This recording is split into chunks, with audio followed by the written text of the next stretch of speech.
Well, boys and girls, this is it. The very last Alice in Wonderland adaptation from the 20th century that we'll be looking at. Which means absolutely nothing to those of you who are born after the year 2000. I'm getting old. As the 20th century drew to a close, there had been no shortage of Alice in Wonderland adaptations from many different countries and decades. But would you believe, this made-for-TV version that aired on NBC in 1999 was the last major version that would endeavor to be a straightforward adaptation. All other Alice in Wonderland films were either extremely loose adaptations or unofficial sequels of sorts. But that being said, the 1999 version is arguably the best live-action adaptation that tries to stick to Lewis Carroll's original text while also being a good movie. One of the most startling revelations is the actress playing Alice, Tina Majorino. That's right, Deb from Napoleon Dynamite. Where's the locker? Or Enola for all you Waterworld fans out there. Despite her being American and not looking quite like Alice from the book, her English accent is superb, and she delivers a remarkable performance too. It's too bad that she's not better known for this role, to be honest. I like the walrus best, because he did feel a little sorry for the oysters. Shaw, he ain't more than carpenter. In that case, I like the carpenter better, if he didn't eat as many as the walrus. Ate as many as he could get. Then they're both very nasty characters.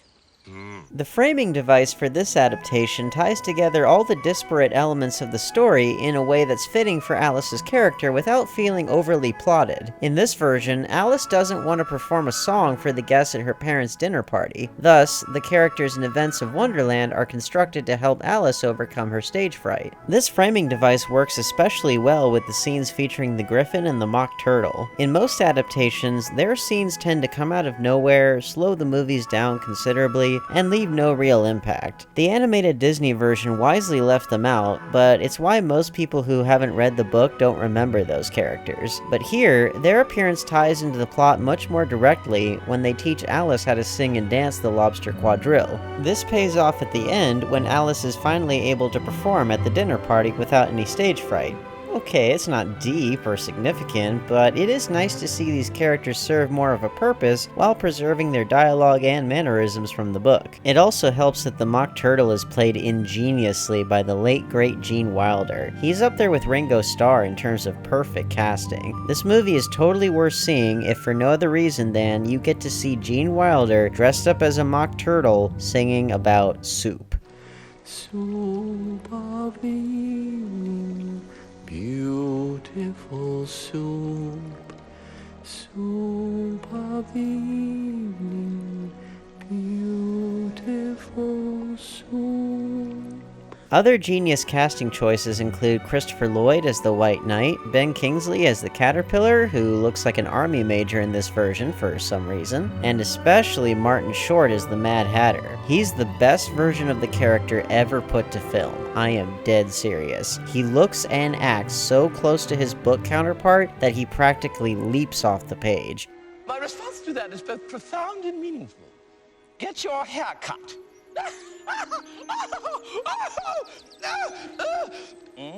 Two unusual casting choices are Whoopi Goldberg as the Cheshire Cat and Miranda Richardson as the Queen of Hearts. By all accounts, Whoopi Goldberg's face superimposed on the Cheshire Cat's body should make me want to throw up or run for the hills, but surprisingly, it doesn't. She's nowhere near the best Cheshire Cat, but given how vomit-inducing human-cat hybrids on film would later become, I'm shocked that this particular CGI creation doesn't make me want to gouge my eyes out. Now, some people may not agree with me on this, but I found Miranda Richardson's Queen of Hearts to be irritating, and not in a good way.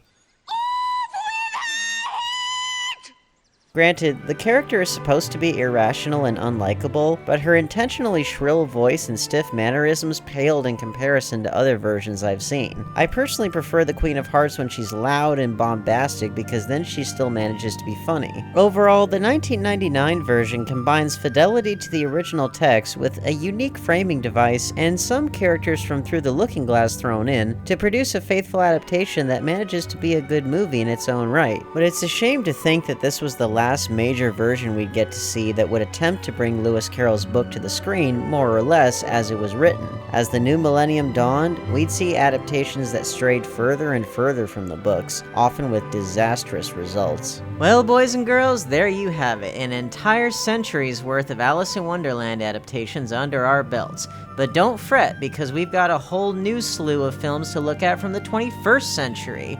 What horrors or majesties could we expect to see in this new millennium? Well, don't touch that dial now. We're just getting started.